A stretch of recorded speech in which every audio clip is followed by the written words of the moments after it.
हाँ तो ठरकी और तुम लोगों का स्वागत है एक नई वीडियो के अंदर, जहां पर हम लोग बात करने वाले हैं एक बहुत बड़े मुद्दे के बारे में, यानी कि तुम्हारे बारे में। हाँ, तुम्हारे बारे में।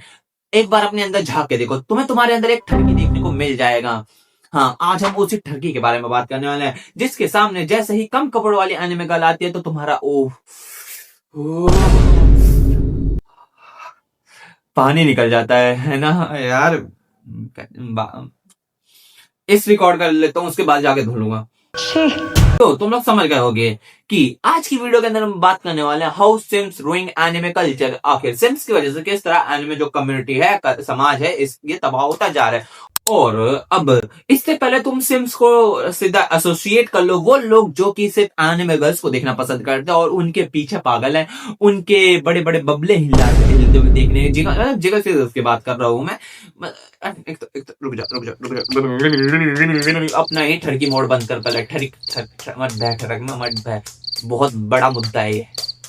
भाई यहाँ पे क्या हो रहा है? भाई यहाँ पे क्या हो रहा भाई? हाँ, तो अब सबसे पहले बात करते हैं सिम्स के बारे में, क्योंकि एनिमे समाज के अंदर सिम्स का मतलब जो है वो यही है, कुछ ऐसे लोग जो कि एनिमे गर्ल्स को हद से ज्यादा पसंद करते हैं। बट सिम्स का मतलब सिर्फ ये नहीं होता है। सिम्स मतलब तुम इसे ऐसा समझो, सिम्स वो लोग होते हैं जो कि अपने पसंदीदा कैरेक्टर, जो कि एक मेल भी हो सकता है फीमेल भी हो सकता है, इनको इतना ज्यादा पसंद करने लगता है, इतना ज्यादा उनसे ऑब्सेस हो जाते हैं कि वो और चीजों पे ज्यादा ध्यान नहीं देते हैं।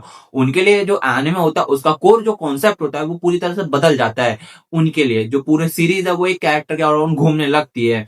बेस्ट एग्जांपल जुजुत्सु काइसेन से ले सकते हो, जहां पर कई सारे लोग गोजो को बहुत ज्यादा पसंद करते हैं। तो उस चीज को भी सिंपिंग में कहा जाता है, ठीक है। अब तुम्हारे सामने जो सिम्प है वो चीज क्लियर हो चुकी है, सिम्प्स का मतलब क्या होता है वो चीज क्लियर हो चुका है। अब हम बेसिक अपने वीडियो के मुद्दे पर आ सकते हैं कि आखिर जो सिम्स है उनकी वजह से एनिमे जो कल्चर है, वो जो समाज है, वो आखिर किस तरह तबाह हो रहा है। सो देखो, सिम्स जो है सब इस यहाँ पे जो सबसे बड़ी प्रॉब्लम क्रिएट करते हैं वो है राइटर्स के लिए और स्टूडियोज के लिए, कि उनको ज्यादा मेहनत नहीं करनी पड़ती है। हाँ, मैं ना किसी एनिमे का एग्जांपल नहीं देता हूँ, मैं तुम्हें अपना एग्जांपल देता हूँ। मान लो मैंने एक कहानी बनाई और मुझे था कि ये कहानी अच्छी चलेगी, बट हुआ क्या, उसका एक कैरेक्टर था जो कि मेन कैरेक्टर भी नहीं था, वो बहुत ज्यादा पॉपुलर हो गया और लोगों से बहुत ज्यादा पसंद करने लगे।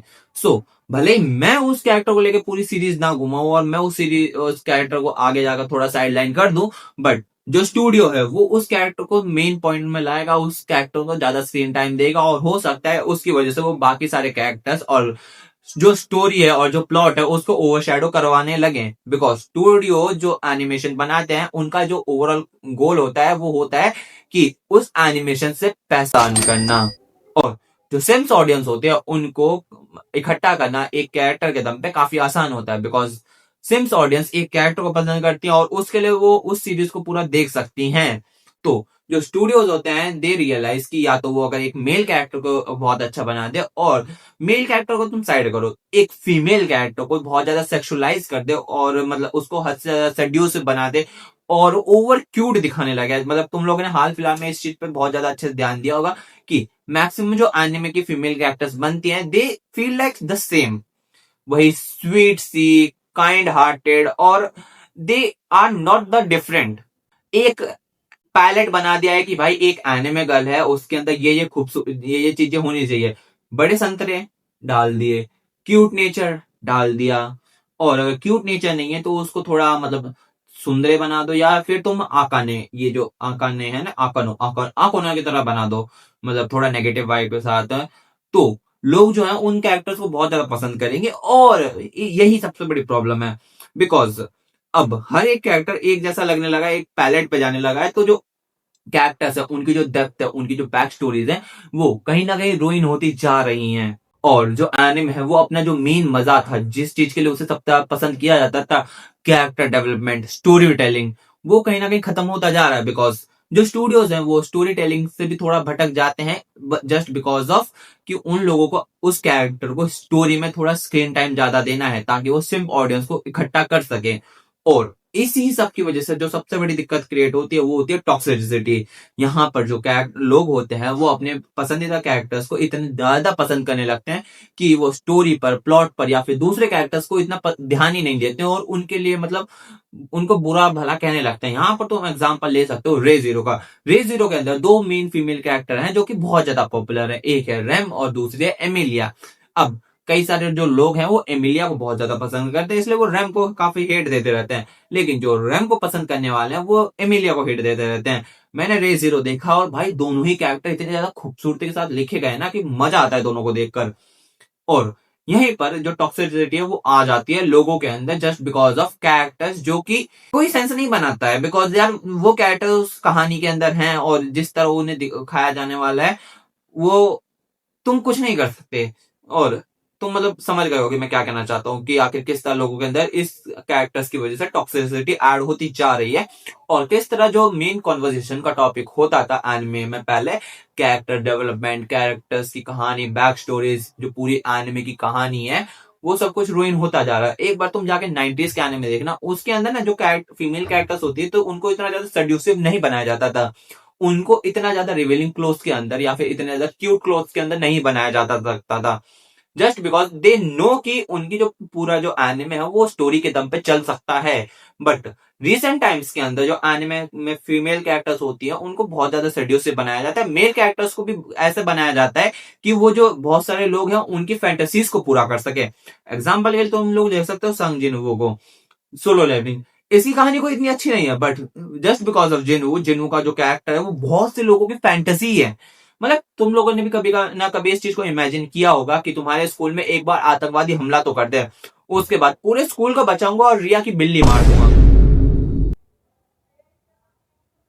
नहीं सुधर सकता मैं, नहीं सुधर सकता मैं। वीडियो पर तमीज में आ जाता है, ठीक है ठीक है, तमीज में आ जाते हैं। मतलब तुम समझ गए होगे कैरेक्टर्स की वजह से जो मतलब जिन्हों जैसे कैरेक्टर्स बहुत से लोगों की फैंटेसीज को पूरा करता है, इसलिए वो सीरीज चलती हैं।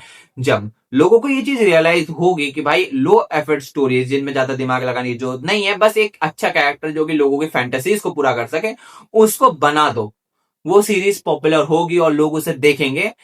तो राइटर्स का और स्टूडियोज का इस चीज से ध्यान हट जाएगा कि स्टोरी भी अच्छी बनानी होती है। और इतना कुछ बोलने के बाद जो मेरा मतलब पूरा तात्पर्य है वो ये है कि कैक्टस और सिम्स, इनकी वजह से जो पूरी सीरीज है वो बहुत ज्यादा सेक्सुअलाइज कर दी जाती है।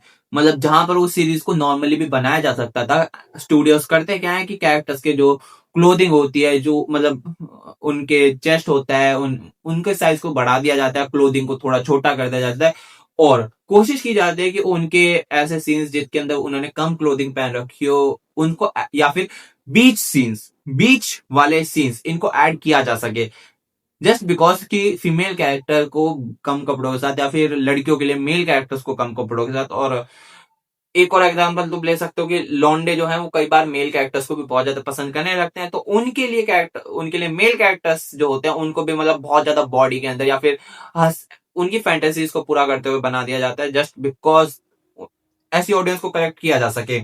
सो मतलब सिंपल ये तुम समझ सकते हो कि इसकी वजह से ना हर एक चीज सेक्सुअलाइज कर दी जाती है, और जो जिस चीज के लिए एक टाइम पर एनिमे को सबसे ज्यादा प्रेस किया जाता था वो कहीं ना कहीं खत्म होती जा रही है। बट इसका ये मतलब नहीं है कि हर एक एनिमे बुरा है। मैं वेंडिंग मशीन की बात कर रहा हूँ, वो तो बहुत बुरा था, मतलब बहुत बुरा था, इतना वाहियात मैंने आज तक कुछ नहीं देखा जितना बुरा वो था, ठीक है ना। और ऐसा भी नहीं है कि हर एक एनिमे बुरा बन रहा है या फिर हर एक एनिमे के अंदर सेक्सुअलाइजेशन किया जा रहा है, बट नहीं, कुछ एनिमे अच्छे भी आ रहे हैं जैसे गाचिया होता है, या फिर तुम इस सीजन का आया हुआ सैंता एनिमे देख सकते हो, वो भी बहुत बढ़िया था। तो एनिमे अच्छे हैं बट ये एनिमे 90s वाली वाइब को नहीं रख पा रहे हैं, जो 90s के टाइम पर कैरेक्टर डेवलपमेंट होता था उस चीज को नहीं रख पा रहे हैं, जस्ट बिकॉज कहीं ना कहीं राइटर्स को भी समझ आ चुका है, स्टूडियोज को भी इस बारे में समझ आ चुका है कि कम एफर्ट्स के साथ आखिर लोगों को इकट्ठा कैसे करना है। बाकी तो मतलब मैं इतना ही बोलना चाहता था, उम्मीद है तुम लोगों को मेरी बातें समझ आएगी। और हाँ, ये वीडियो काफी ज्यादा सीरियस था, मैंने मस्ती मजाक कम ही करा है बिकॉज ये एक सीरियस टॉपिक था और इसके ऊपर मुझे वीडियो बनानी थी। और अब तुम लोग सोच रहे होगे इस वीडियो को बनाने का आइडिया मेरे पास कहां से आया। तो मेरा जानने में एक दोस्त है जिसका नाम है करण, और एक मतलब जब मैं उससे पहली बार मिले थे हम लोग, तब वो ना जुजुत्सु काइसेन को बहुत ज्यादा पसंद कर रहा था। इतना ही भाई वो जुजुत्सु काइसेन के कैरेक्टर से सामने किसी और कैरेक्टर मतलब मान ही नहीं रहा था कोई और कैरेक्टर जीत सकता है। तब मुझे समझ आया कि जो लोग हैं वो कुछ कैरेक्टर्स को लेके कितने ज्यादा ऑब्सेस हो सकते हैं। तो मुझे लगा कि इस वीडियो को बनाना चाहिए कि एक थोड़ा मैच्योर वीडियो है, और मुझे नहीं पता इस वीडियो पे कैसी रीच आने वाली है, वैसे तो किसी भी वीडियो पे अच्छी नहीं आती। बाकी इतना ही बोलना था। उम्मीद है तुम्हें वीडियो पसंद आएगा, वीडियो पसंद आएगा वीडियो को लाइक करो, चैनल को सब्सक्राइब करो। मैं चलता हूँ, बाय बाय, टाटा, सायोनारा।